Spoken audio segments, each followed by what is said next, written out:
Santo Antônio, aqueles que nos acompanham ao vivo pelas redes sociais. Estamos reunidos celebrando a liturgia do sexto domingo do tempo comum. Há algumas semanas atrás eu dizia, nós entraremos agora no tempo comum. E agora estamos já no sexto domingo. A caminhada está acontecendo. E esta caminhada do tempo comum é para que nós sejamos formados como verdadeiros seguidores de Jesus. Aquilo que está dizendo o apóstolo Paulo na segunda leitura. Sejam meus imitadores, como eu sou imitador de Cristo. Seguir Jesus é estar nesta dinâmica, é fazer esta experiência que Paulo está falando, imitar a Cristo. Onde? De que forma? Para quê? Imitar Jesus na vivência do amor. Aí está o sentido da nossa vida, aí está o sentido do cristianismo, aí está o sentido da nossa fé. Vivermos como Jesus viveu, vivendo o amor. E a liturgia da palavra neste final de semana nos diz claramente que para Deus nada é impossível. A primeira leitura de hoje narra para nós, tirada do 2 Reis, lá do Antigo Testamento, aquilo que aconteceu com Naamã. Naamã era um sírio, era uma pessoa que vivia lá na Síria, era um homem que tinha um alto cargo, era chefe dos exércitos do rei. E Naamã, além de ser muito poderoso porque era chefe dos exércitos, tinha também muita proximidade com o rei. Estava tudo bem na vida dele. Até que ele descobre que ele tinha a terrível doença da lepra. Nos nossos dias, esta doença tem tratamento. Mas no tempo bíblico, esta doença era uma doença mortal, que ia deformando o corpo da pessoa.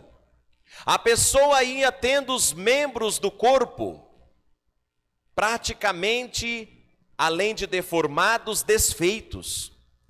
Então a pessoa, além de ter um mau cheiro, ela também era excluída da sociedade. Não poderia jamais ter contato com pessoas sãs de saúde, porque todos tinham medo de pegar a doença. Quando uma pessoa tinha a doença, saía do convívio social, saía do convívio da família, abandonava a família, abandonava trabalho e ia viver com um grupo de leprosos, fora da cidade, mendigando e se sentindo condenado à morte. Diante desta realidade, Naamã se desespera. E recordamos aqui que Naamã era pagão. O povo da Síria adorava os falsos deuses.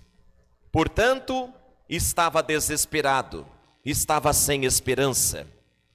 Até que uma das suas escravas diz: olha, Naamã, na minha terra, na terra de Israel, tem um homem de Deus, um profeta. Por que você não procura ele lá? Eu acredito que ele vai te curar. Ele se chama Eliseu. Naamã, então, prepara os seus camelos, coloca sobre os camelos ouro, prata, especiarias, para levar de presente para o profeta, e vai até a região do Jordão, procurar o profeta Eliseu. Quando ele chega na casa do profeta, acontece o que está na primeira leitura de hoje. O profeta não dá nem moral para ele, nem sai na porta da casa. Simplesmente manda o seu assessor lá, o seu secretário dizer, fala para ele ir lá no Rio Jordão e tomar 7 banhos. Tomar lá então 7 mergulhos. E aí ele ficará curado. Vai o menino lá na frente. O profeta mandou dizer que é para o senhor tomar 7 banhos ali no rio de baixo.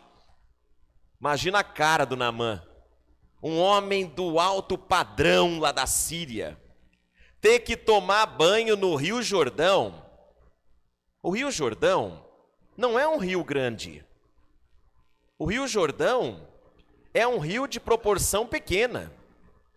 E aí, Naamã fica irritado. Eu vim de longe, o homem nem me recebe na porta da casa. Eu achei que ele ia pôr a mão em mim, eu achei que ele ia me benzer, eu achei que ia clamar o Deus dele. E ainda mandou eu tomar banho naquele rio, na minha terra, tem rio muito melhor. E aí sempre tem alguém que ajuda as pessoas a pensarem. Aí está a primeira leitura aí. Um dos servos disse, viu, se o profeta tivesse falado para você fazer uma coisa difícil, você não ia fazer? Ia. O profeta mandou você tomar banho aqui. Toma logo esse banho para nós ir embora. E aí, Naamã obedece.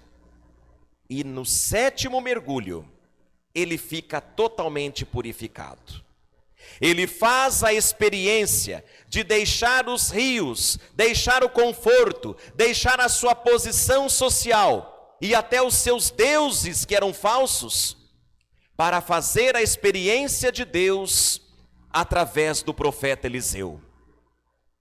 E é nesta doença que ele encontra o Deus verdadeiro. É nesta doença que ele faz a experiência de sair deste cargo, deste orgulho, desta posição elevada que ele se achava, para descer as águas de um rio tão simples, o Rio Jordão. Neste Rio Jordão, que depois de muito tempo, Jesus Cristo será batizado por São João Batista. Já é um sinal para nós, que através deste rio, se originaria o sacramento do batismo, para a purificação do ser humano. E aí, o que nós aprendemos desta primeira leitura? Primeira coisa, até mesmo das situações difíceis da vida, podemos nos encontrar com Deus por meio delas. Pode fazer a experiência para você ver, pode prestar atenção, meu irmão e minha irmã. Quando tudo está bem na nossa vida, a nossa prática de fé é de um jeito. Quando vêm as provações, nós rezamos com mais fé. Sim ou não? Sim. Pois é. Naamã sentiu isso na pele, mas através da sua humildade, ele fez a experiência de Deus e foi purificado.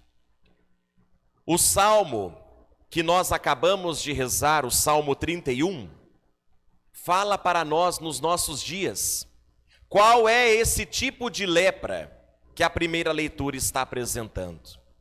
É a lepra do pecado. O pecado é como esta lepra, vai acontecendo e se Deus não nos cura, nos leva à morte eterna. O pecado é algo que não vemos, mas que acontece. Por isso é necessário a purificação. E o salmista hoje no Salmo 31 diz, eu confessei afinal o meu pecado, e Deus me perdoou e eu fui curado. Curado do quê? Das consequências do pecado, daquilo que vai nos estragando, e como a lepra vai nos deformando, tirando a forma de Deus na nossa vida e estragando a nossa vida. Então aí está para nós um grande ensinamento. Hoje, nos nossos dias, na nossa vida, precisamos pedir todos os dias a cura de Deus, para que Deus nos livre, nos perdoe, nos purifique do pecado. E esta primeira leitura e o Salmo nos prepara para o Evangelho. Agora, muitos séculos depois da vida de Naamã, vem Jesus, o Filho de Deus, que no Evangelho de hoje é abordado por um leproso. Este leproso, que não sabemos o nome, chega perto de Jesus, se ajoelha aos pés de Jesus e diz: se você quiser, Jesus, você tem poder para me curar. Quer dizer, ele se ajoelha, ele adora Jesus com humildade, porque ele reconhece que Jesus é Deus. E ele também professa isso pela palavra, dizendo: tu tens poder para me curar. Somente Deus tinha poder e tem poder para curar a lepra desta forma, neste tempo. Então Jesus toca o leproso. Tocar o leproso significa acolhê-lo, significa demonstrar amor para ele, significa mostrar para ele que ele é importante, que ele não está condenado à morte. Jesus toca o leproso para quebrar o preconceito que se tinha, tanto socialmente quanto religiosamente. Voltando àquilo que o padre já tinha explicado, um leproso, já no tempo de Jesus, era considerado alguém amaldiçoado por Deus, alguém que estava sendo castigado por Deus por causa dos seus pecados. Então, a primeira coisa que acontecia, exclusão na religião. Depois, aquilo que o padre explicou, o leproso ficava afastado da sociedade. Então a pessoa, além de sentir as dores físicas, tinha também a dor na alma, a sensação de abandono, a sensação de estar sendo esquecido por Deus e pelos outros.